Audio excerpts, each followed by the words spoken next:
नमस्कार दोस्तों, मैं हूं आपके साथ में कैलाशनाथ जोगी। आप देख रहे हैं सफलता माईएस पीसीएस क्लासेस। दोस्तों, आज हमारा मेंस प्रश्नों की श्रृंखला में आज मैं प्रश्न लेकर आया हूं। वायुमंडल का दूसरा क्वेश्चन करेंगे। पहले क्वेश्चन में हमने वायुमंडल की सिंपल परिभाषा देखी और वो उसका विस्तार कहाँ तक है ये देखा। इसके बाद आज हम वायुमंडल के महत्व की चर्चा करेंगे और इसके हाल ही में क्या परिवर्तन हो रहे हैं, जिससे हमारा वायुमंडल कैसे प्रभावित हो रहा है, इस पर हम चर्चा करेंगे। हम प्रश्न लेके आए, इसी प्रश्न पर हम चर्चा करेंगे। साथ में ही आपको बता दें कि हमारी जो जितनी भी मेंस की क्लासें आ रही है वो कॉन्सेप्ट बेस्ड क्लासें हैं और आप ज़्यादा से ज़्यादा फॉलो करें, ज़्यादा से ज़्यादा शेयर करें। आइए हम एक नज़र प्रश्न पर डालते हैं। तो दोस्तों, अपना जो एक क्वेश्चन हम क्वेश्चन पर नज़र डाल लेते हैं कि वायुमंडल से आप क्या समझते हो। तो पहले ही लाइन में हमें ये वायुमंडल की परिभाषा से स्टार्ट करना है कि वायुमंडल से आप क्या समझते हो तथा इसके महत्व का इस महत्व के साथ साथ वर्तमान में हो रहे परिवर्तन का संक्षिप्त वर्णन कीजिए। 150 वर्ड लिखने हैं, 10 मार्क्स है दोस्तों। आज हम वो डायग्राम नहीं बनाएंगे क्योंकि हम डेली बना रहे हैं। हमें पता है परिचय में हमने 20 से 30 शब्द लिखना है, मुख्य भाग में 100 शब्द लिखने हैं और 10 और 20 किस में लिखेंगे हम? डायरेक्ट निष्कर्ष में। इसी के साथ में हमारी आज प्रश्न को श्रृंखला उत्तर स्टार्ट करते हैं। चलो ठीक दोस्तों, आ जाइए। आज हम इस प्रश्न को करने जा रहे हैं। पहले हम वायुमंडल की परिभाषा देंगे। तो हम क्या कहेंगे? पृथ्वी के चारों ओर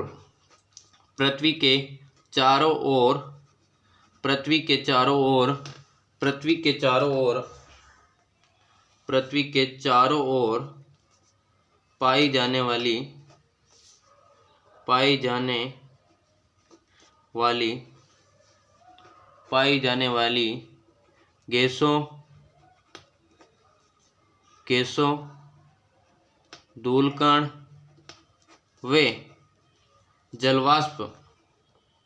वे जलवाष्प पृथ्वी के चारों ओर पाई जाने वाली गैसों, धूलकण वे जलवाष्प की जलवाष्प के परतों या परतों के आवरण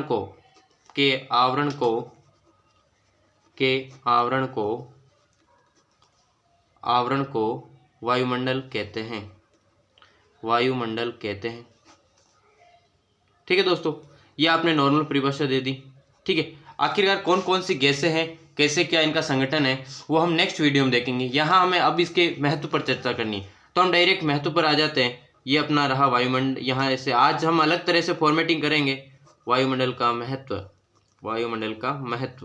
ठीक है दोस्तों, इसमें आपको देखना होगा कि आज हम किस प्रकार से लिखने जा रहे हैं। सबसे पहला देखते हैं, वायुमंडल में क्या पाई जाती? अनेक गैसें पाई जाती। तो गैसों में हम देखेंगे कि श्वसनदायी या प्राणदायिनी गैसें पाई जाती। वायुमंडल में क्या है? प्राणदायिनी। पहला हम लिखेंगे प्राणदायी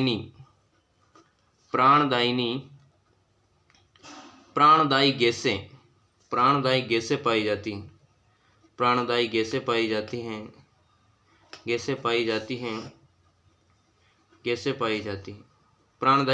जाती है जैसे O2 और CO2। अब आप बता सकते हो O2 का उपयोग कौन करेगा? मनुष्य करेगा। और CO2 का श्वसन के रूप में कौन प्रयोग करेगा? O2 CO2 का श्वसन क्रिया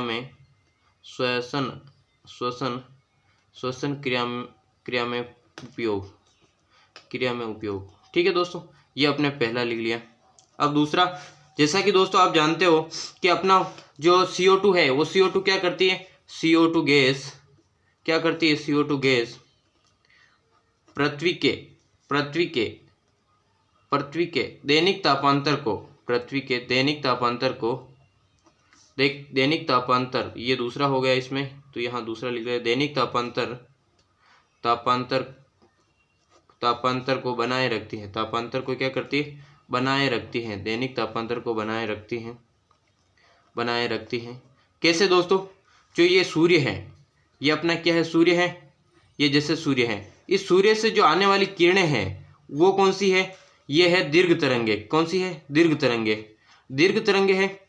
अब दीर्घ तरंगे है और ये अपना धरातल है। इस धरातल से जब ये किरणें ये अवशोषित कर ली जाएंगी, इनको क्या कर लिया जाएगा? अवशोषित। किसके द्वारा? धरातल के द्वारा। जब अवशोषित होकर ये पृथ्वी जब वापस रात के समय में ठंडी होगी तब इनका उत्सर्जन करेगी। तो ये कौन सी होगी, पार्थिव विकिरणें। कौन सी होगी, पार्थिव विकिरणें। और ये पार्थिव विकिरणें क्या होगी, ये जो पार्थिव विकिरणें होगी, इन पार्थिव विकिरणों को जो वायुमंडल में अपना CO2 है, ये CO2 क्या करेगा, ये वापस रिप्लेस कर देगा। क्या करेगा, ये वापस रिप्लेस कर देगा, जिससे कि अपना दैनिक तापांतर क्या होगा, बना रहेगा। क्या रहेगा, बना रहेगा। ठीक है दोस्तों, ये आपने पहला दिखा दिया। दूसरा, वायुमंडल में क्या पाया जाता है, धूलकण। तो धूलकणों के कारण क्या होता है, धूलकणों के कारण क्या होता है, प्रकाश का परावर्तन, प्रकाश के विसरण के कारण, प्रकाश का विसरण की घटना के कारण, विसरण की घटना के कारण, घटना के कारण क्या होता है, विसरण की घटना के कारण क्या होगा, विसरण की घटना के कारण लाल रंग नहीं, नीले रंग के कारण नीले रंग का आसमान दिखाई देना, नीले रंग का आसमान दिखाई देना। ठीक है, ये स्कैटरिंग प्रोसेस हो गई। अब इसके बाद में हम दिखाएंगे कि जैसे एक और दिखा देते हैं, जैसे कि अपना और कैसे दिखा सकते हैं, जैसे जलवाष्प पाई जाती है। तो जलवाष्प क्या करती है, जलवाष्प भी क्या करती है, जलवाष्प क्या करते हैं, जलवाष्प भी एक महत्वपूर्ण फैक्टर है, क्योंकि जलवाष्प का कार्य होता है, जलवाष्प वे धूलकणों पर संघनन की प्रक्रिया द्वारा, धूलकणों पर संघनन की प्रक्रिया से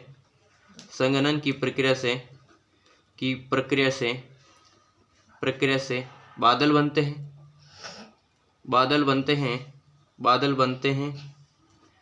बनते हैं और वर्षा होती है।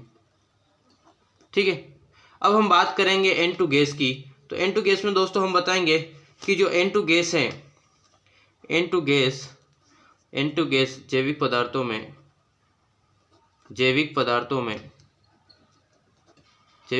में एमिनो अम्ल के रूप में, कौन से अमीनो अम्ल है, अमीनो अम्ल के रूप में पाया जाता है, अमीनो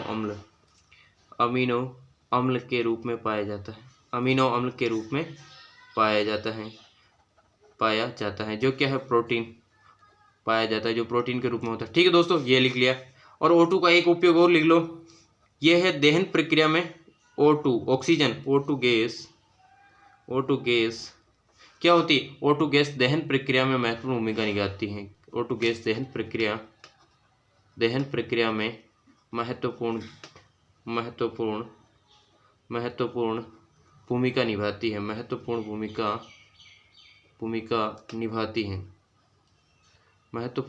निभाती है। ये आपको पता चल गया क्या निभाती है, महत्वपूर्ण भूमिका निभाती है। ठीक है, इसी के साथ में हम आपको और बताना चाहेंगे कि महत्वपूर्ण भूमिका तो निभाती है, लेकिन अपन अब देखेंगे कि ये तो अपना इसका इम्पोर्टेंस देख लिया। क्या देख लिया, इम्पोर्टेंस। अब हम देखेंगे कि आखिरकार हाल ही में परिवर्तन क्या हुआ, जैसे कि हाल ही में परिवर्तन। देखो, हाल ही में जो परिवर्तन हुआ है वो कैसे हुआ है, जैसे पहला परिवर्तन लिखेंगे कि CO2 की मात्रा में वृद्धि, CO2 की प्राकृतिक मात्रा, CO2 की मात्रा में वृद्धि जो सामान्य 30% थी वो अब 40% हो गई, जो कि सामान्य कितनी, देखो यहाँ हम लिख सकते हैं सामान्य CO2 की मात्रा कितनी थी, 0.30%, लेकिन बढ़कर कितनी हो गई, और असामान्य में कितनी हो जाएगी, 0.40%। ठीक है दोस्तों, इस प्रकार हो गई। अब हम दूसरा, अब इससे क्या होगा में वृद्धि, जिससे तापमान में, जिससे भूमंडलीय तापन, जिससे भूमंडलीय या ग्लोबल वार्मिंग, भूमंडलीय तापन जैसी समस्या, भूमंडलीय तापन जैसी समस्या। ठीक है, भूमंडलीय तापन जैसी समस्या।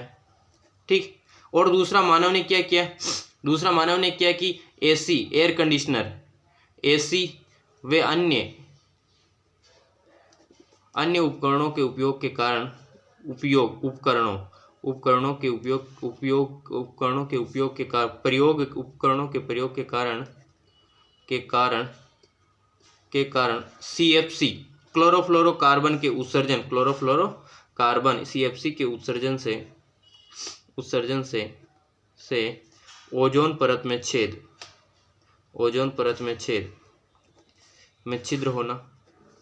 ठीक है, अब ओजोन परत में अगर छिद्र हो गया तो आपको बताएं कि ओजोन परत में अगर छिद्र हो जाता है तो कौन सी घटना हो गया जिससे त्वचा संबंधी रोग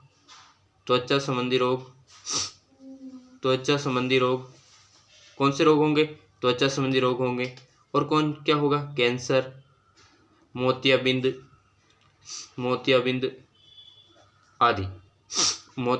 आदि। ठीक है दोस्तों, हमें 150 वर्ड में लिखना था तो ये काफ़ी हो गया। अब हम डायरेक्ट निष्कर्ष में लिख सकते हैं। तो हम यहाँ लिखेंगे निष्कर्षते मानव अपने विकासात्मक कार्य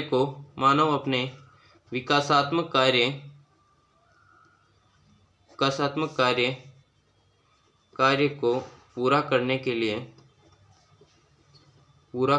लिए लगातार प्राकृतिक व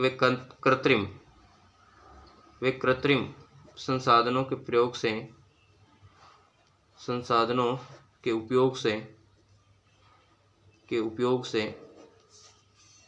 उपयोग से वायुमंडल को क्षति पहुंचा रहा है। वायुमंडल को क्षति पहुंचा रहा